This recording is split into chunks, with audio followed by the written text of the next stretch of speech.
Do you need a knee replacement surgery? Hi, I'm Dr. Matt Simons with Palm Beach Health Center, and today I want to talk to you about knee replacements.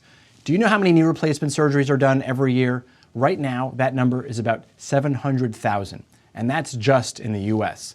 That's an astoundingly high number. In my opinion, that's far too many. It's not that some people don't absolutely need it, but there are many that don't.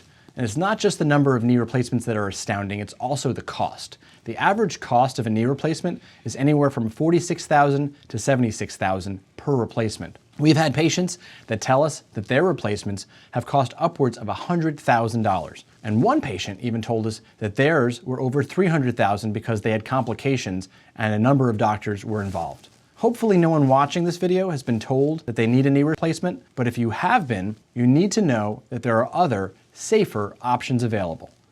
Maybe you've heard of regenerative medicine using stem cells, or maybe hyaluronic acid injections.